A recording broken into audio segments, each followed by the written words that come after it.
บายดีพี่น้องสบายดียามเสาร์เด้อมื้อนี้จะนั่งมาขายขนมคือเก่าเนาะ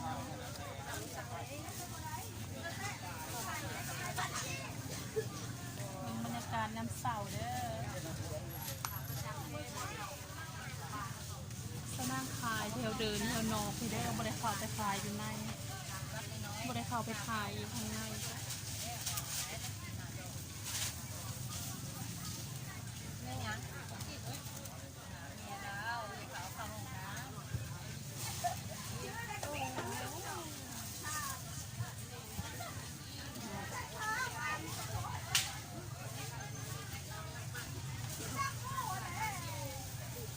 เบิ่งบรรยากาศในยามเสาร์เด้อของตลาดรัชดา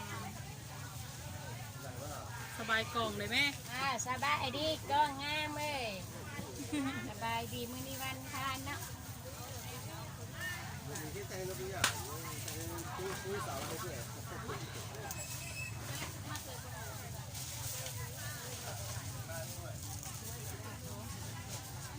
เก้ากองได้กล้วยได้ก็เก้ากองแต่เช้าแล้วไปฮอดเวียงจันทร์ไปฮอดเวียงจันทร์ต่างประเทศเลยได้อั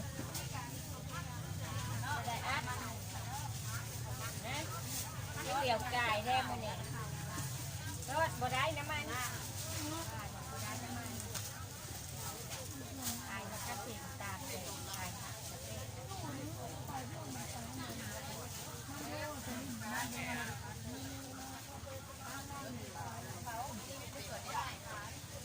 เบิ่งบรรยากาศในยามเสาร์เด้อ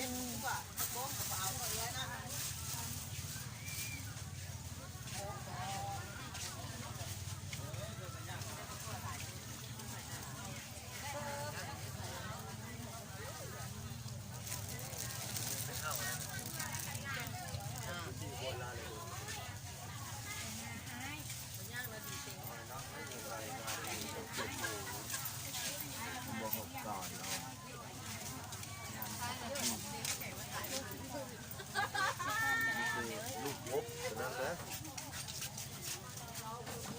เด้อปุ๊บกะ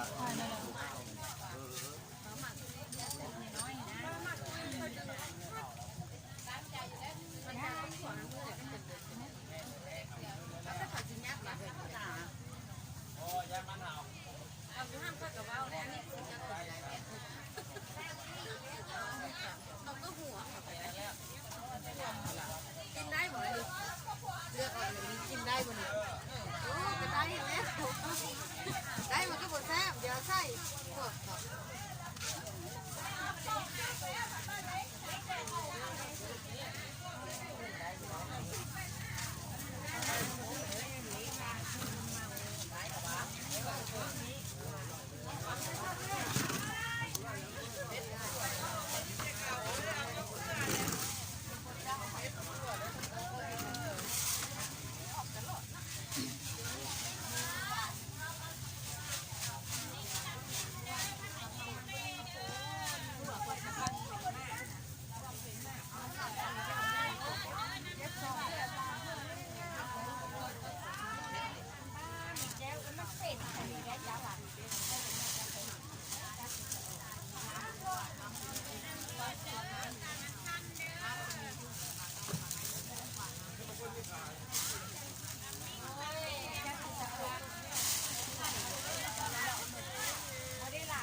ขนมงามๆเลยพี่น้องมีซื้อซอยสะนางเลยเด้อ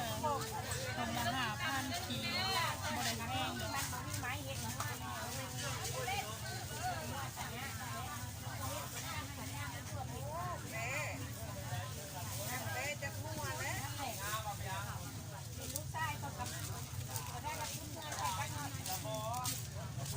กินเต้าหู้อ่อนนำกันเด้อ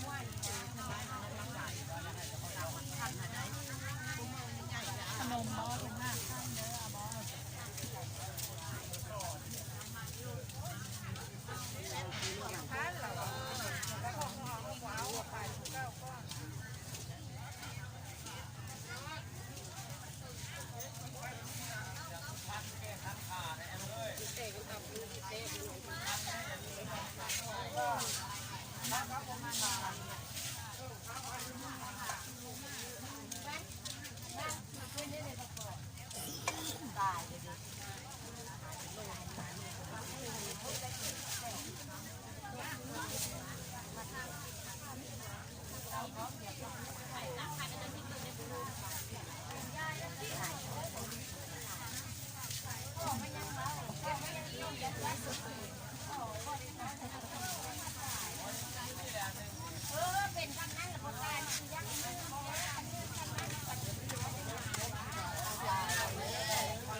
ผงก็ค่ะค่าประจำมาเอานั่นเลย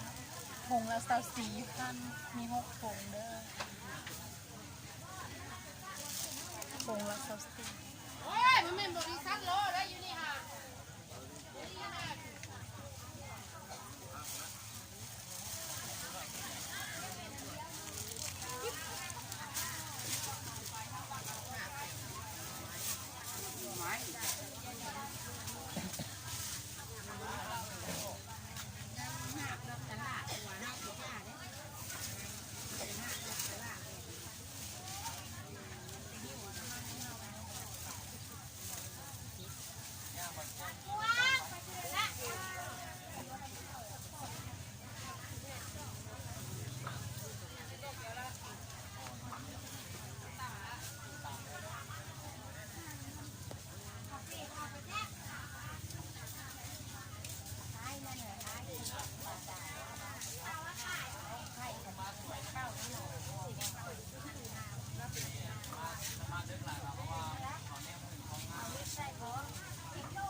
โอ้ยจับกระทะเอาไปซื้อจะหาบนซื้อง่ายค่ะเอาไปมาให้เลย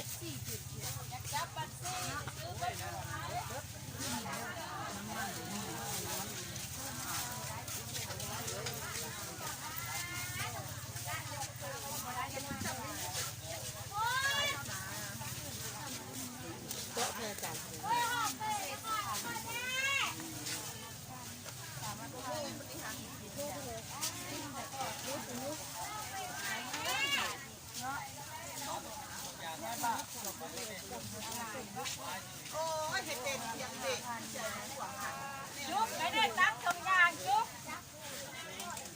เอ้ย ถ้ามีเด้อพี่น้องเด้อฉะนั้นที่เขาปิดคลิปไปก่อนเด้อฝากกดไลค์กดแชร์กดติดตามช่องต่อนางเลยเด้อฝากเป็นกำลังใจให้เด้อ